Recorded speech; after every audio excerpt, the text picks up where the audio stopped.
저는 임피제 신부님의 모토가 너무 마음에 듭니다. 가난을 벗어나지 않으면 하느님께 다가설 수 없다. 사실 먹고 살기 빠듯하면 미사천리에 갈 여유도, 신앙생활할 여유도 갖기가 쉽지 않아요.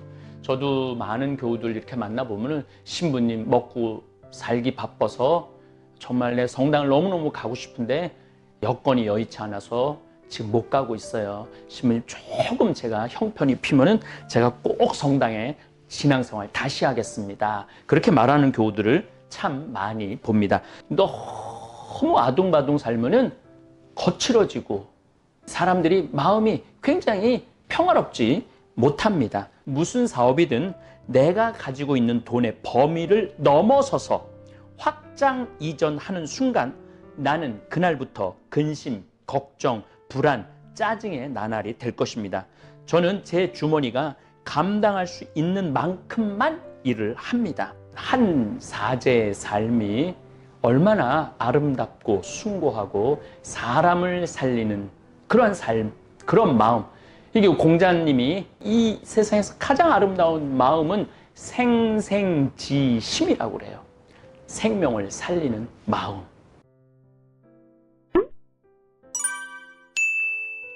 오늘은 제주도 성 이시돌 목장을 탄생시켜 제주 도민을 먹여 살린 임피제 신부님에 대해서 말씀드리겠습니다. 임피제 신부님께서 한창 열심히 이시돌 목장을 키울 때 제주도 살림의 80%를 책임지실 정도였다고 그래요. 1960년대 후반, 1970년대 초반은 이 임피제 신부님이 제주도민의 80%를 먹여 살렸다고 그럽니다. 그래서 한동안 신임 도지사가 제주로 발령 오면 제일 먼저 임피제 신부님께 찾아와 인사를 했다는 전설적인 이야기도 있습니다. 1928년 우리 지정환 신부님은 1931년에 탄생하셨죠. 3년 먼저 임피제 신부님은 탄생을 하십니다.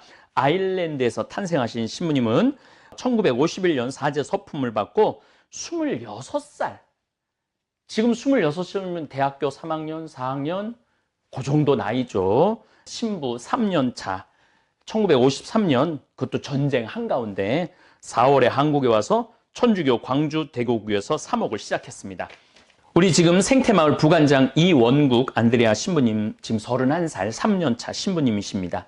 정말 같이 밥 먹고 같이 미사 준비하고 그럴 때 옆에 지나치기만 해도 싱그럽고 청년 같은 모습인데 임피제 신부님은 겨우 26살 때 이영만리, 그것도 전쟁 중인 대한민국을 자원해서 오셨습니다.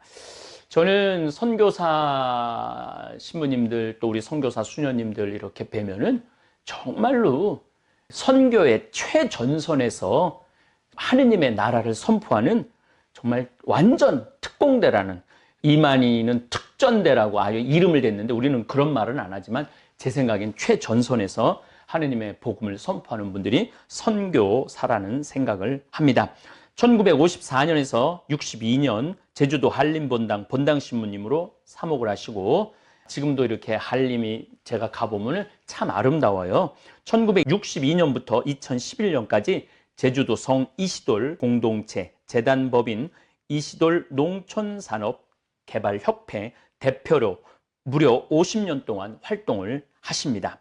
저도 생태맘 청국장가루 대표로 이제 저는 10년 동안 운영했습니다. 우리 임피제 신부님도 CEO로 50년을 사목 활동을 하셨습니다. 임피제 신부님은 2011년 은퇴해서 성 이시돌 공동체에서 노년을 보내셨습니다. 신부님은 2018년 4월 23일에 하느님 곁으로 가셨습니다. 우리 아버지는 2017년 4월 10일, 지정환 신부님은 2019년 4월 13일, 임피제 신부님은 2018년 4월 23일. 그래서 우리 신부님들의 기일을 잘 기억을 하고 있습니다. 저도 일주일 동안 임피제 신부님이 주관하신 사제 피정에 참석한 적이 있었습니다. 그때 신부님께서 정말 재미있고 의미 있는 피정 지도를 해주셨는데 뭐 여러 가지 지금도 다 기억나는데 딱 하나 제 마음에 자리 잡은 말씀이 있습니다.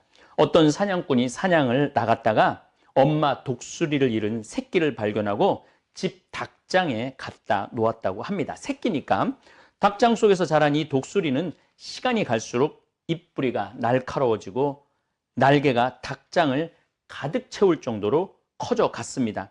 그런데도 이 닭장에서 자란 독수리는 닭 흉내를 내고 닭처럼 하루 종일 땅바닥에 떨어진 사료만 먹었습니다. 임피제 신부님 저처럼 이렇게 말 안 하고 이렇게 딱 이렇게 몸으로 흉내를 내면서 그 독수리, 닭 흉내를 다 내셨던 기억이 나요. 하루는 사냥꾼이 엄청 멋지게 변한 독수리를 보고 아, 저 독수리가 더 이상 닭장에 머물 수 없는 상태로 성장했구나 하면서 몇 번 닭장 밖에서 날개 펴는 연습을 하다가 어느 정도 날개에 근육이 붙은 걸 알고 닭장 독수리를 꺼내서 천길 낭떠러지 벼랑에 서서 독수리를 멀리 내 던졌다고 합니다. 처음에는 닭처럼 날개를 퍼덕거리다가 한순간 독수리는 쭉 뻗은 날개로 바람을 타기 시작했고 창공을 차고 드높은 하늘로 날아 올랐습니다. 그리고 끝도 없는 하늘을 날아가 버렸습니다. 임피제 신부님은 피정에 참가한 저 같은 젊은 신부들에게 말씀하셨습니다. 여러분은 더 이상 닭장에 갇힌 닭이 아니고 독수리라고. 여러분의 꿈을 활짝 펴고 드넓은 창공을 날아 오르라고. 꿈을 펼치라고. 여러분들은 닭이 아니고 독수리라고. 그 말씀을 제가 들었을 때 제가 30대 때 그 말씀을 들었는데 가슴이 뜨거워졌어요. 그래, 난 더 이상 닭이 아니야. 나는 독수리야. 마음을 먹으면서부터 세상을 크게 봤어요. 한국 교회만 본 게 아니고 아시아 교회, 더 넓게는 아프리카 교회까지 볼 수 있는 눈을 가지게 해주신 분이 우리 임피제 신부님이십니다. 그때 임피제 신부님은 이시돌 목장 탄생과 그 성장 과정, 그리고 제주도가 얼마나 가난했는지 당신이 처음 왔을 때 그런 이야기를, 그리고 너무너무 놀라운 거는 돼지를 사람 똥을 먹여갖고 키우는 것에 대해서 너무너무 놀라셨다고 그래요. 임피제 신부님께서 처음 제주도에 와서 보니까 6.25 전쟁과 4.3 사건 때문에 섬 주민들 가슴에 깊은 상처가 남아있음을 아시고 섬 주민들에게 배고픔과 영혼의 아픔을 치유해야 되겠다는 생각을 하십니다. 잠깐 4.3 사건을 말씀드리자면 1947년 3월 1일 날 경제적으로도 어렵고 여러 가지로 어려웠어요. 그래서 해방이 되고 난 다음에 안정이 안 됐죠. 그래서 제주도민들은 시위를 했고 경찰이 평화로운 시위에 주민들에게 이유 없이 발포를 합니다. 그때 6명이 목숨을 잃죠. 이 상처가 깊어져서 1948년 4월 3일부터 중간산, 제주도 보면 중간산이라는 게 있어요. 중간산 지역에 사는 제주도민을 경찰은 전부 다 내리고 해변으로 내리죠. 근데 안 나오는 사람들은 무차별하게 학살을 합니다. 총도 들지 않는 주민들에게 심지어 군인들이 2만 5천에서 3만 명에 이르는 주민들을 학살했고 결국 1947년에 시작을 했는데 1954년에 끝났으니까 얼마나 긴 시간 동안 제주도민들이 고통을 겪었어요. 겨우 매듭을 지은 끔찍한 사건이었습니다. 지금은 임 신부님 말씀을 드리기 때문에 제가 4.3 사건을 간략하게 말씀을 드립니다. 제가 제주도에 참 많이 다니는데 여러 증언을 들으면 3만 명도 훨씬 넘게 사륙을 당했다는 이야기가 참 많습니다. 14연대 김익렬 대대장은 동포를 죽일 수 없다 하여 총뿌리를 내린 유명한 이야기도 있습니다. 어쨌든 참 아픔이 많은 제주도의 임피제 신부님은 한 마리 독수리같이 활동하셨습니다. 아시아 최대의 양돈 목장인 성 이시돌 목장을 세워 농축산업을 일으키시고 돈을 벌기 위해 타양살이를 해야 했던 제주 소녀들을 위해 방직 공장을 세웠습니다. 그래서 양털로 옷을 짜는 그러한 기술을 가르쳐 주셨죠. 말년에는 자신의 임종 앞에서도 가난한 병자를 위한 호스피스 사업에 절실함을 호소했던 푸른 눈의 사제, 청안을 가진 임피제 신부님이셨습니다. 20년 전에 제가 피정을 참가했었는데도 신부님의 유머가 아직도 눈에 선합니다. 우리 지정환 신부님도 한국말을 참 잘 하셨다고 그러는데 우리 임 신부님도 참 한국말 잘 하셨던 것 같아요. 그리고 늘 웃고 즐거우셨어요. 말씀마다 행동할 때마다 장난기와 유머, 기쁨이 흘러 넘치신 신부님이 임피제 신부님입니다. 60년 전 제주도는 모두가 불가능하다며 외면했던 황무지였습니다. 제가 황사영 알렉시오 부인 정난주 마리아 일대기를 그린 난주라는 소설을 읽으면서 제주도가 얼마나 피폐하고 고통을 겪은 섬인지 절절히 느꼈습니다. 오죽하면 귀향살이를 다 제주도로 보냈겠습니까? 어쨌든 이 황무지의 임피제 신부님은 희망의 씨앗을 뿌렸습니다. 주일날 복음을 읽고 강론만 하는 차원을 넘어서서 구체적으로 제주도민을 위한 행동을 하셨습니다. 마치 예수님께서 5천 명에게 말씀만 전하지 않으시고 모두 배불리 먹도록 기적을 일으키신 모습과 같은 기적을 제주도민들에게 베푸셨습니다. 임피제 신부님은 청정 제주의 목축업을 발전시킨 장본인입니다. 가난했던 제주를 세계적인 관광지로 또 육지에 사는 대한민국 국민들이 한 번쯤 살아보고 싶은 섬으로 발전한 데는 임피제 신부님의 역할이 80%는 차지할 것입니다. 저도 제주도에서 한 달 아니라 1년을 살아보고 싶은 사람 가운데 한 사람입니다. 제가 제주도 지금까지 한 30번, 40번, 강의로도 한 10번 가고 피정으로도 자주 가고 또 여행으로도 많이 간 섬입니다. 제주도 세계 어떤 섬보다 아름답고 신비한 섬입니다. 경치도 아름답지만 맛있는 음식, 정말 그 문화 너무너무 아름다운, 저는 하와이보다 제주도가 훨씬 좋습니다.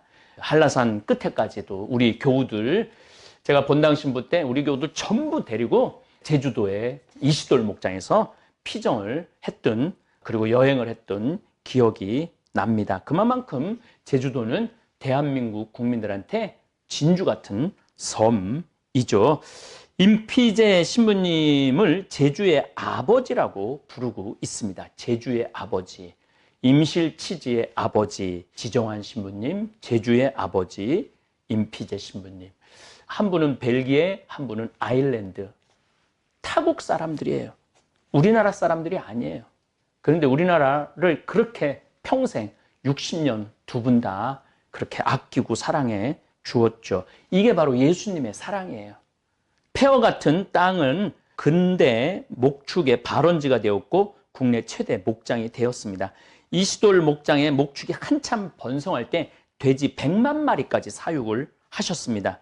제가 10,000마리 정도 돼지 사육하는 우리 평창, 너무너무 아주 잘 알고 친한 분인데 10,000마리 정도 하는데 그 규모가 어마어마합니다.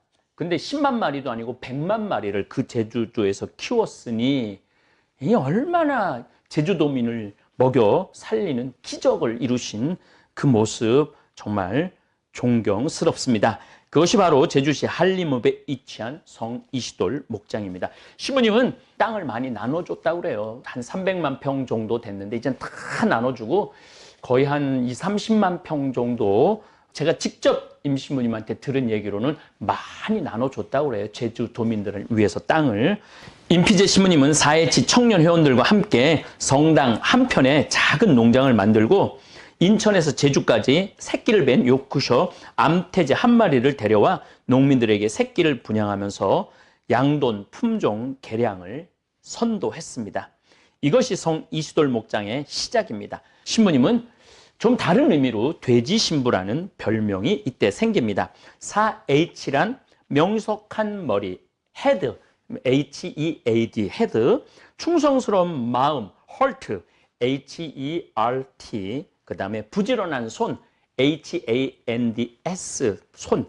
그래서 벌써 H가 3번 나왔죠. 건강한 몸, health, H-E-A-L-T-H를 뜻하는 말로 19세기 미국에서 청년들을 계몽해 낙후된 농촌 사회를 재건하기 위해 시작한 사회 운동입니다. 임피제 신부님은 낙후된 제주를 일으켜 세울 수 있는 것은 젊은 청년이라는 생각을 하셔요. 젊은이가 건강해야지 나라가 건강합니다. 신부님은 잘 아셨던 거죠. 그래서 이 젊은이들하고 제주 목축의 기반을 닦았습니다. 이제는 목축업보다는 관광업으로 제주가 또 한 번 변신을 해서 성공한 섬입니다.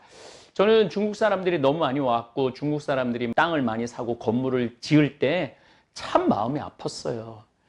이 대한민국의 보물인데 그렇게 돈 때문에 땅을 막 내주고 뭐 팔고 막 이러는 것이 멀리 내다보지 못하는 그러한 모습 아닌가, 그런 생각을 참 많이 했습니다. 제가 신천지가 생명을 살리는 공동체가 아닌 생명을 죽이는 공동체라고 맹비난을 하는 이유가 여기에 있습니다. 신천지 교도가 23만 명 정도 된다는데 그 가운데 7만 명이나 되는 젊은이들이 생산적인 일을 하지 않고 어둠과 비밀, 거짓, 그리고 파멸로 가는 길을 가고 있기 때문에 걱정을 하는 것입니다. 7만 명이면 결코 작은 숫자가 아니에요.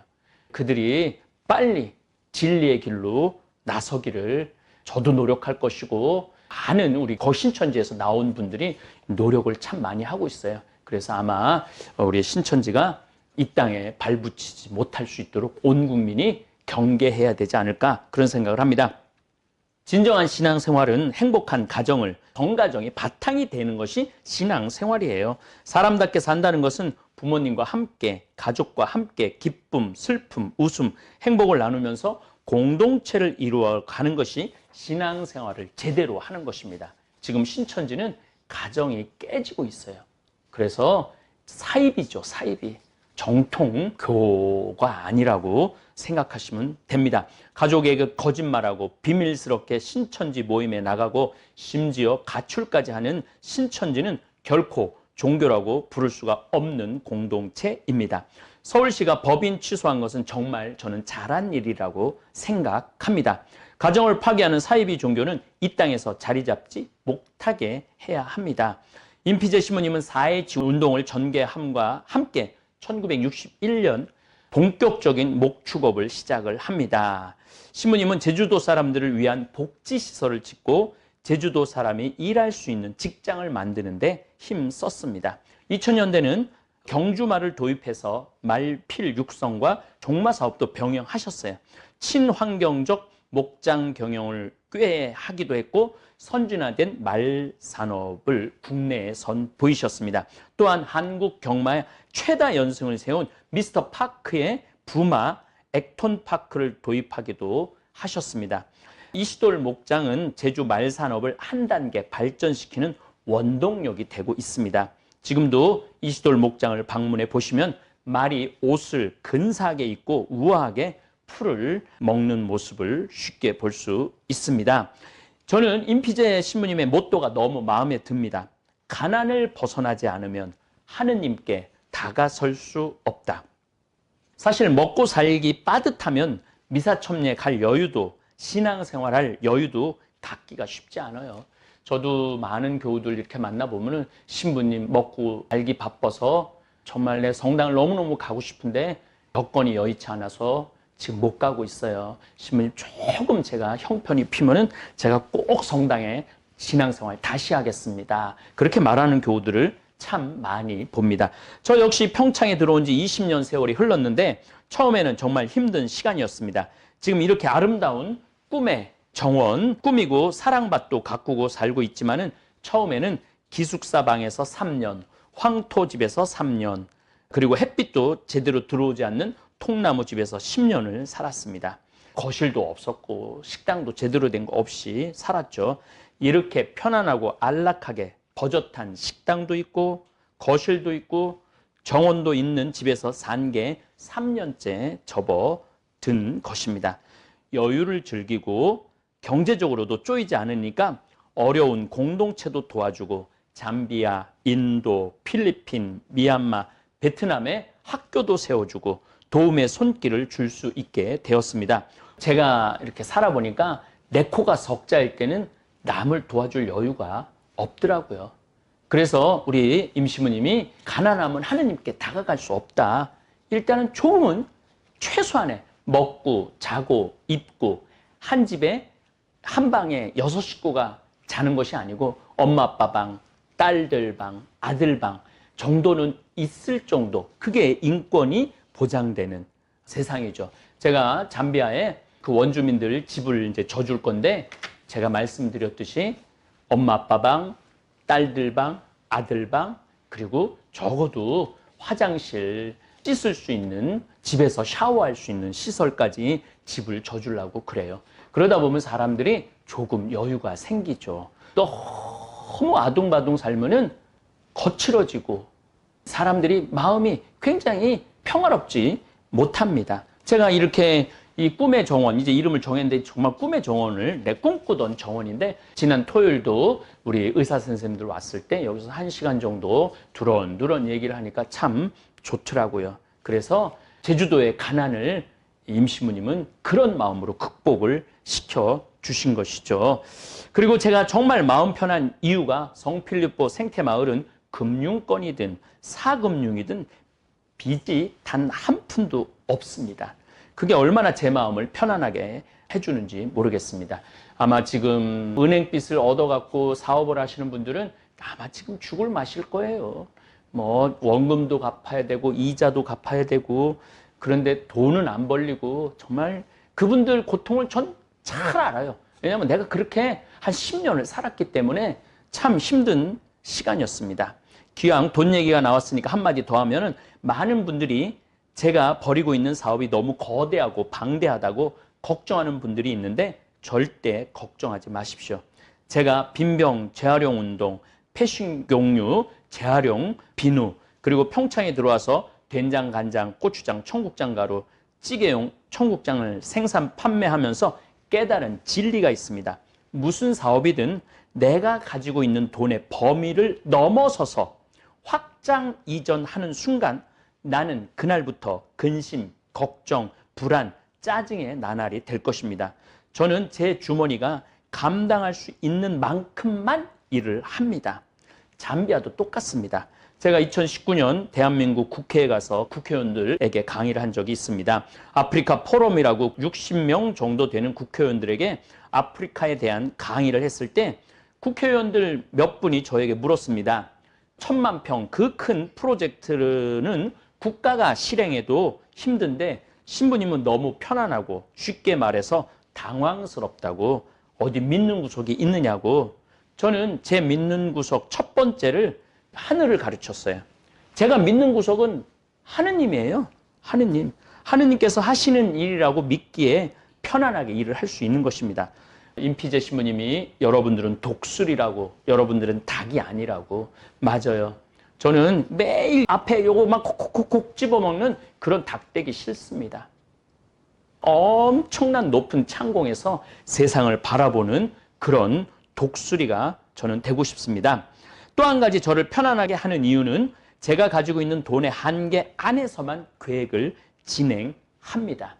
제가 지금 가지고 있는 돈이 20억, 30억, 50억이라면은 20억 있으면 20억만 일하고, 30억 있으면 30억만 일하고, 50억 있으면 50억만 일합니다. 이제까지 한 70억 정도 들여서 간호대학도 져주고, 초등학교, 중학교, 고등학교도 져주고, 우리 에이즈 아이들을 위한 집도 져주고, 많은 일들을 했습니다. 근데 제가 다 감당할 수 있는 액수였어요. 그리고 빚 하나 없이 싹 다 해줬습니다. 이제 신학교를 지금 하고 있는데, 지금 뭐 정말 기적같이 제가 1000만 원씩 330분 도와달라고 그랬는데 벌써 250명이 25억을 보내주셨습니다. 그러니까 제가 거기 안에서 일을 하는 거예요. 만약 25억을 다 했는데 돈이 더 안 들어온다, 그럼 거기서 저는 스톱할 거예요. 물론 지금 신학교 지을 돈은 거의 다 완성이 됐고, 미국, 잠봉, 아메리카 회원 단원들이 신학교 성당 질 돈까지 50만 달러 정도 벌써 다 모아놨다고 그래요. 그래서 거기에 맞게만 하면은 사람이 짜증날 일이 거의 없어요. 그리고 1년 해서 안 될 거 2년에 하면 되고, 2년 해서 안 되면 3년 하면 된다는 생각을 합니다. 무리해서 은행 돈 빌려 잠비아 생태 도시 건설할 생각은 전혀 없습니다. 아울러 누가 도와주겠지 하는 막연한 생각으로도 생태 도시 건설할 생각 없습니다. 우리 임실치즈의 아버지 지정환 신부님도, 제주의 아버지 임피제 신부님도 50년에서 60년이라는 엄청난 긴 세월에 걸쳐 당신들이 그 사업들을 이룩하셨죠. 저 역시 잠비아 카사리아에 진행하는 생태도시는 100년 계획입니다. 제가 못하면 우리 김종용 프란치스코 신부님이 할 것이고, 김종용 프란치스코 신부님도 늙으면 지금 막 서품 받는 이원국 안드레아 신부님 같은 젊은 신부들이 제 뒤를 이어 진행할 것입니다. 급할 게 하나도 없습니다. 큰 계획은 세워놓고 그저 한 걸음 한 걸음 가다 보면 임실 치즈처럼, 제주도 이시돌 목장처럼 아름다운 결과가 나올 거라고 저는 믿습니다. 이게 가톨릭교회의 장점입니다. 천주교 신부들은 내 소유가 없고 교회의 소유이고 후배들이 이 아름다운 프로젝트를 진행해 나갈 것입니다. 잠비아 1000만 평 분당 신도시 거의 2배 반만큼 큰 땅인데도, 여의도 12배만한 땅인데도 잠비아에서 25년을 봉사활동하신 프란치스코 전교 봉사 수녀의 이름으로 등기를 내줬어요. 그 땅 1000만 평은 제 이름으로 된 것도 아니고 우리 수원교구 이름으로 된 것도 아니고 프란치스코 전교 봉사 수녀회, 잠비아 수녀님들이 지금 한 30분 정도 되는데 벌써 의사 수녀님도 있고 박사 수녀님도 있고 공부를 많이 가르치더라고요. 아마 40년 후, 50년 후 되면은 그 잠비아 출신 신부님들, 지금 서울대학에서 지금 4분 신부님이 공부하고 있죠. 잠비아 신부님이 서울대학에서 공부를 시켜줘요. 내가 서울대학 참 싫어하는데 서울농업생명과학대학은 너무너무 좋아합니다. 우리 잠비아 신부님들 지금 박사과정 2분, 석사과정 2분을 교육을 시켜줘서 너무 감사합니다. 이번 여름에도 서울대학 교수 3분하고 석박사 과정 한 4분이 잠비아에 가서 연구하고 도와주려고 그랬는데 못 가게 됐어요.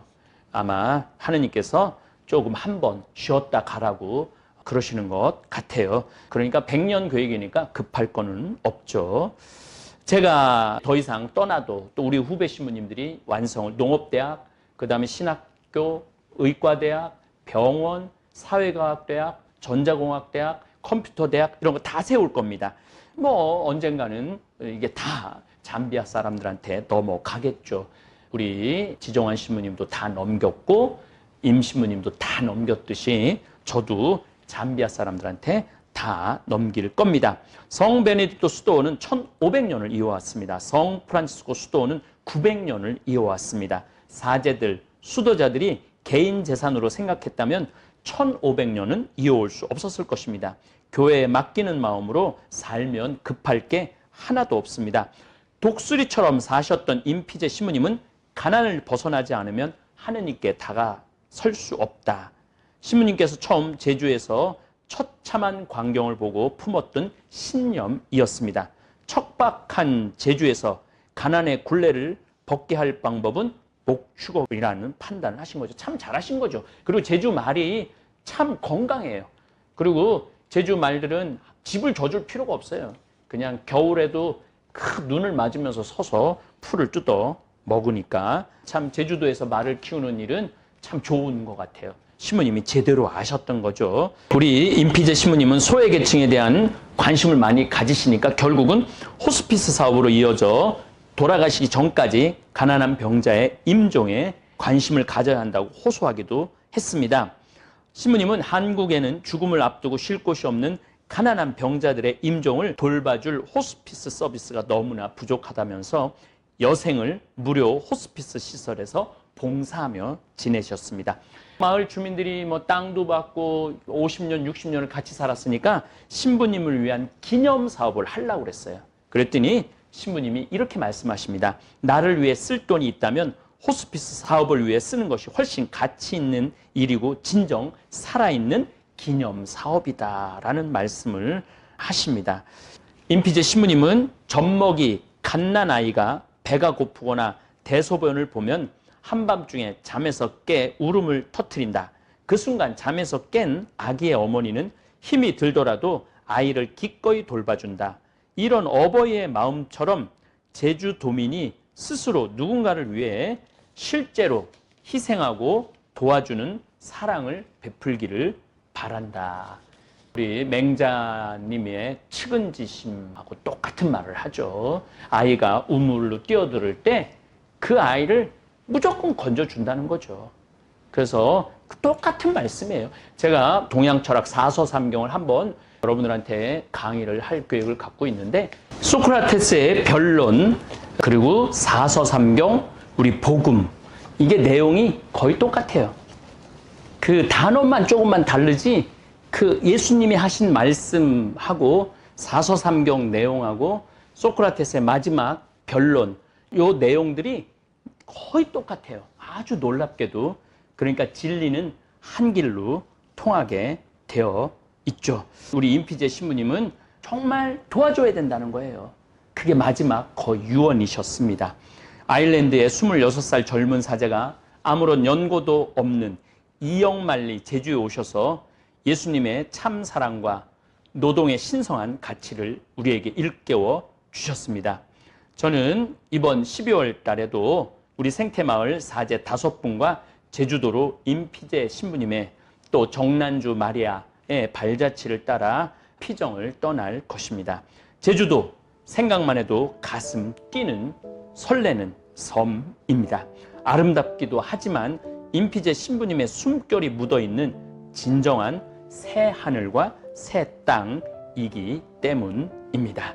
제가 지정환 신부님, 임피제 신부님 말씀을 드리는 것이 우리들이 한 사제의 삶이 얼마나 아름답고 숭고하고 사람을 살리는 그런 삶, 그런 마음.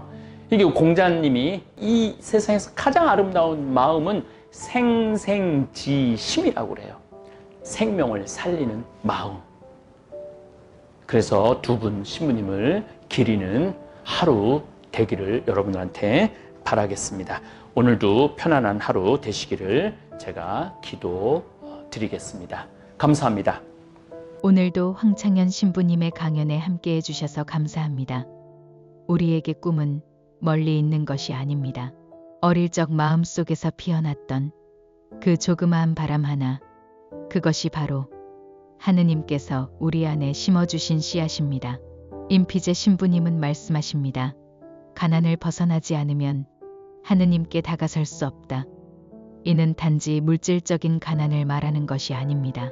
내 마음에 여유가 없고 시기와 불안으로 가득 차 있다면 하느님의 은총은 들어올 틈조차 없다는 뜻일지도 모릅니다.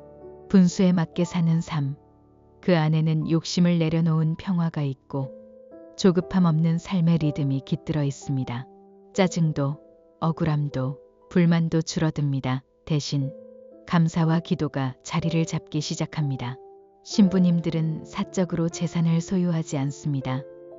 수도원들이 수백 년 동안 그 신뢰와 명성을 지켜온 이유는 바로 모든 것을 하느님께 맡기는 마음 때문입니다.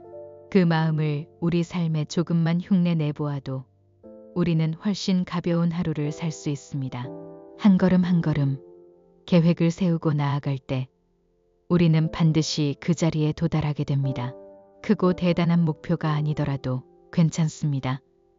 오늘 하루 나에게 주어진 역할을 잘 감당하는 것, 그 자체로 우리는 하느님께 다가가는 중입니다. 그리고 마지막으로 생명을 살리는 마음으로 이웃을 도와야 한다. 우리의 시간과 노력이 누군가에게 희망이 될 수 있다면 그 순간 우리는 가장 하느님다운 일을 하고 있는 것입니다. 오늘도 당신의 삶이 하느님의 사랑으로 조금 더 따뜻해지길 바랍니다. 감사합니다. 하늘에 계신 우리 아버지, 아버지의 이름이 거룩히 빛나시며 아버지의 나라가 오시며 아버지의 뜻이 하늘에서와 같이 땅에서도 이루어지소서. 오늘 저희에게 일용할 양식을 주시고 저희에게 잘못한 일을 저희가 용서하오니 저희 죄를 용서하시고 저희를 유혹에 빠지지 않게 하시고 악에서 구하소서. 아멘.